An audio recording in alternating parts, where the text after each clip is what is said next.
اب میں ایک اہم موضوع کی طرف آتا ہوں جس کا پہلے میں ذکر کر چکا ہوں کہ ہم مرزا محمود سے دور کیوں ہوئے، ہم نے اس کی خلافت کو چھوڑا کیوں، ہم اس کے مخالف کیوں ہوئے۔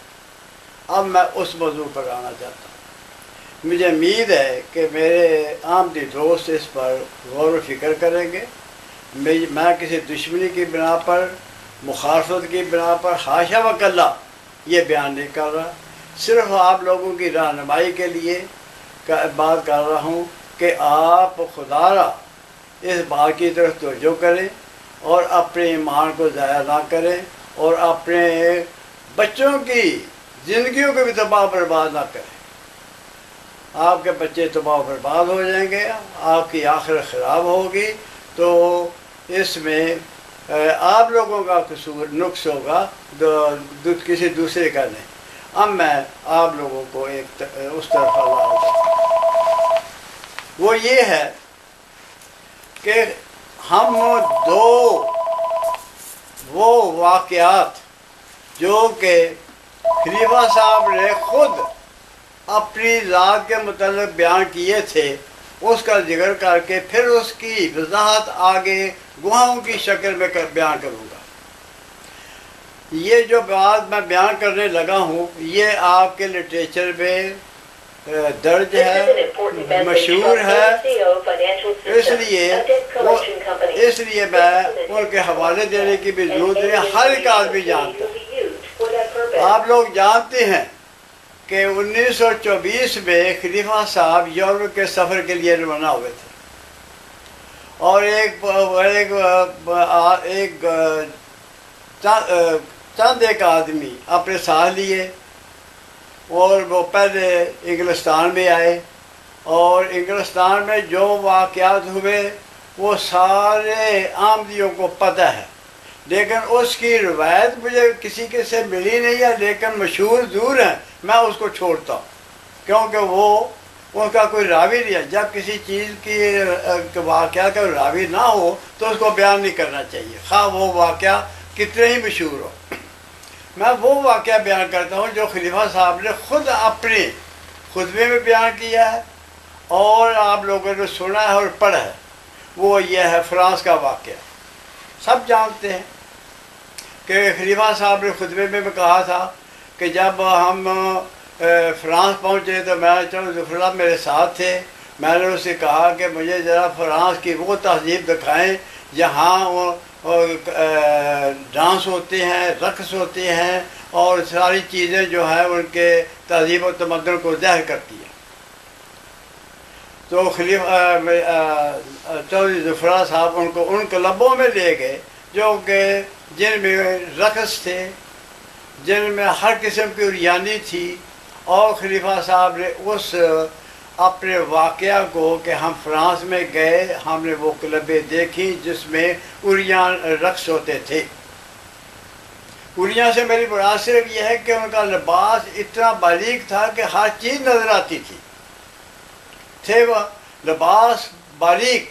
اور خلیفہ صاحب خود بیان کرتی ہیں کہ میں نے چودھری صاحب سے پوچھا یہ ننگی ہیں یا آگے، کہہ رہے کہ نہیں، انہوں نے لباس اس قسم کا پہنا ہوا ہے کہ وہاں وہ ہر چیز نظر آ رہی ہے۔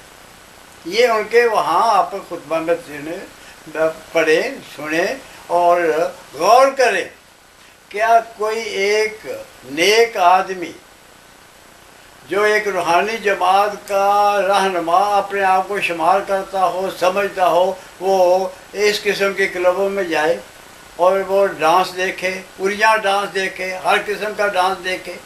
یہ اس نے خود بیان کیا ہے، ہم نہیں بیان کر رہے، اس کے بیان کرتا ہے۔ اب آئیے دوسرا واقعہ جو انہوں نے خود بیان کیا اور آپ کے لٹریچر میں موجود ہے، وہ روفو کا ہے۔ ہر بندہ جانتا ہے، ہر احمدی جانتا ہے کہ اس نے لاہور سے روفو کو وہ لے کر گیا اور وہاں چند دن رہے، اور پھر بلکہ اس کو لے جانے سے پہلے ایک خطبہ دیا کہ جو انگلش عورتیں ہوتی ہیں وہ بہترین اطالیق ہوتی ہیں اور ان کا تلفظ انگریزی کا بہت اچھا ہوتا ہے، تو وہ ان کا تلفظ جو ہے وہ انگریز عورتیں ہی آ کر بچوں کو یا عورتوں کو یا طالب علموں کو بہتر سمجھا سکتی ہیں. یہ ان کا خطبہ ہے کہ ایک انگریز عورت کا تعلیق گھروں میں لانا، یہ خطبہ ہے. جو رازدان تھے وہ سمجھتے تھے کہ یہ اب بات کوئی ہونے والی ہے. تو مرزا محمد صاحب بیکام ان کے گھروں کے ٹیوٹر تھے. ان کو کہا جو اس کے رازدان تھے کہ میاں صاحب مرزا صاحب اپنی ملازمت کا کوئی بندوبست کریں، اب کوئی یہاں انگریز عورت آنے والی ہے، آپ کی جگہ کوئی عورت انگریز لے گی. اس نے بڑی سادگی سے کہا کہ میاں انہوں نے خطبہ دیا، انہوں نے یہ کب کہا ہے کہ میں اپنے گھر میں کوئی انگریز عورت لے آؤں گا. تو ایک ہفتہ نہیں گزرا تھا کہ روفو کو اپنے گھر لے گئے. اور وہ انگریز عورت نہیں تھی، وہ اٹالین تھی جس کا تلفظ ہی انگریزی نہیں تھا.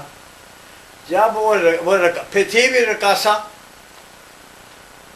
اب دیکھیے میں بیان نہیں کر رہا، آپ لوگوں کے لٹریچر میں ہے، یہ واقعہ مشہور ہے. اور وہ روفو کو لے کے گئے، وہ رقاصہ ہے. اور کیا رقاصہ ایک گھر میں جا کر تاریخ بن سکتی ہے؟ کیا وہ انگریزی پڑھا سکتی ہے؟ یا وہ بہترین آ کے بچوں کو یا عورتوں کو تہذیب دے سکتی ہے؟ خود آپ اندازہ لگا.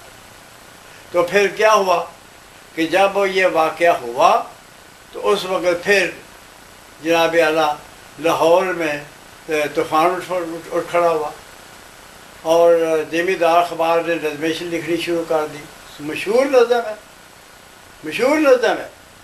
تو جب سارے اخبارات میں یہ باتیں شروع ہو گئیں، اس کے خلاف لکھنی شروع ہو گئیں، تو اس جو تھا اخباروں کا مقابلہ نہ کرتے ہوئے اس کو واپس بھیج دیا.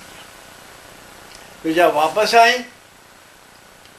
تو اس کے ساتھ جو واقعہ ہوا تھا اسے تو بہرحال خود ہی بیان کرنا تھا. اس کو احرار نے پکڑ لیا. ان کا پہلے یہ خیال ہوا کہ اس کا مقدمہ درج کرتے ہیں. تو یہ جب میں بات بیان کرنے لگا، یہ طاولہ شاہ بخاری کی ہے، انہوں نے مجھ سے بیان کیا تھا. وہ میرے ساتھ چودھری عبدالحمید بھی تھا. انہوں نے کہا کہ جب روفو کا واقعہ پیش آیا، جب وہ واپس آئی تو پھر ہم نے اس کو سے رابطہ کیا.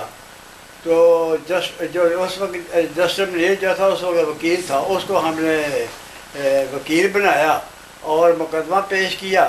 اور جب میں نے دیکھا کہ اس مقدمے کی نوعیت کیا ہے تو وہ اتنی سنگین نوعیت تھی کہ جو آدمی بیان کرنے سے بھی شرماتا ہے. تو میرا خیال ہے کہ وہ جماعت احمدیہ کے فہمیدہ لوگوں کے سامنے بیان کاری دو تاکہ آپ سمجھ لیں کہ وہ واقعہ کیا تھا. وہ واقعہ یہ تھا کہ جب اس سے روفو واپس آئی تو اس سے رابطہ کیا سارے احرار نے.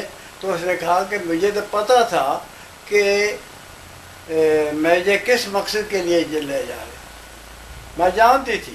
کہتے ہیں مجھے جو وہاں پہنچی تو جب وہاں گئی تو جو میرے لیے سب سے زیادہ تکلیف کی باعث بنی وہ یہ تھی کہ جب یہ خلیفہ جس کو آپ مسلم موعود کہتے ہیں، ذرا توجہ کر لیں، خیال کر لیں، اس سے ہم بستری کے لیے آیا تو ساتھ اپنی لڑکی کو بھی بٹھا لیا تھا.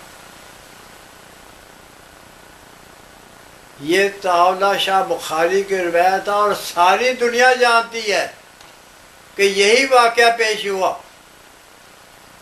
طاولہ شاہ بخاری صاحب کیا فرماتے ہیں، کہتے ہیں کہ جب میں نے پڑھا کہ یہ واقعہ ہوا، میں نے وہ پنجابی جو نہ کیا، میں کہا مولویو وہ پھر اپنا مقدمہ واپس لے لو. اگر جسٹس کے سامنے گیا تو انہیں تھوڑے خلاف فیصلہ دے دینا میں اس نے مرزا محمود بریت کا سرٹیفکیٹ دے دینا ہے.